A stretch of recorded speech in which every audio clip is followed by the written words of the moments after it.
अभी फ़िलहाल मेरा डाइवोर्स हो गया था और उसके बाद मुझे मेरा विवाह नहीं हो पा रहा। तो किस काफ़ी बात से हो गया ये सब? आपस में बनती नहीं थी और पत्नी अभी कहाँ है? ऑस्ट्रेलिया में। तो आपकी तरफ से हुआ डिवोर्स के उनकी तरफ से? मेरी तरफ से। क्यों, आपको क्या दिक्कत थी पत्नी से? वो काफ़ी परेशान कर रही थी मेरे को। क्या परेशान कर रही थी? मतलब गुस्सा करना और चीज़ें तोड़फोड़ करना। तो ये सब। गुस्सा करती थी तो आप समझाते, रिश्ता तोड़ना समाधान थोड़ी है। नहीं, वो कुछ ज़्यादा ही हो गया था। अब मैं कुछ इतनी ऐसी बातें हैं जो बता नहीं सकता। चलो, अब आप खुश हैं उसको छोड़ के? हाँ जी। तो आप फिर ढूंढ रहे हैं, अब फिर ऐसे ही मिल गई तोड़ने फोड़ने वाली तो? नहीं, अकेले जीवन बिताना तो मुश्किल है गुरुजी। तो उसी के साथ बिताते, तोड़ती फोड़ती तो जोड़ लेते आप। तो हो गया जो होना था। अब फिर आगे से हो जाओ, तलाक के कागज फाड़ दो, प्रेम से रहो, क्या दिक्कत नहीं है? हो सकता गुरुजी। क्यों? कारण बहुत गैप बन गया है एक दूसरे में ना। बच्चे हैं? हाँ जी। कितने? 2। लड़का लड़की क्या? दोनों लड़के हैं। दोनों लड़के? तो कितने बड़े हैं लड़के आपके? एक 8 साल का, एक 5 साल का। तो बच्चे किसके साथ हैं? उन्हीं के साथ। अब देखिए, शादी के इतने साल बाद 8 साल का लड़का, 5 साल का लड़का, फिर आपने रिश्ता तोड़ दिया। आपको नहीं लगता कि आपने गलत किया?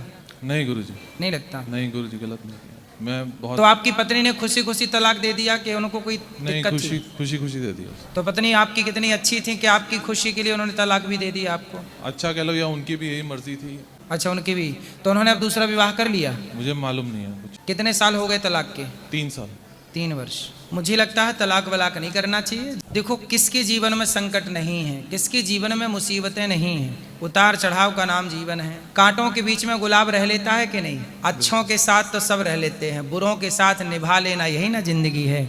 सारी जिंदगी गुलाब कांटों के बीच में रहता है, फिर भी खिला रहता है और महकता रहता है। हम कई बार चाहते हैं कि हमारे हिसाब से सब कुछ हो, पर नहीं होता। कई बार हमें सामने वाले के हिसाब से चलना पड़ता है, कई बार अपने आप को बदलना पड़ता है। और याद रखिएगा, एक पत्थर उठाइए आप रास्ते का, वो पत्थर है, लेकिन वही पत्थर जब अपने आप को समर्पित करता है किसी मूर्तिकार को, और मूर्तिकार जब उसी की छिलाई करता है छैनी हथौड़ी से, और जब पत्थर कुछ नहीं बोलता, सहता है हर चोट, तो वही पत्थर पूजने लगता है भगवान बन करके। तो सहने वाला ही महान बना है। किसके जीवन में, राम के जीवन में संकट नहीं थे क्या? पति पत्नी की लड़ाइयाँ सदा से चली आई हैं। इसका मतलब ये नहीं कि हम रिश्ते तोड़ लें। आपके हाथ में कोई घाव हो जाए तो आप हाथ ही काटते हो कि दवाई करा के घाव को ठीक करते हो?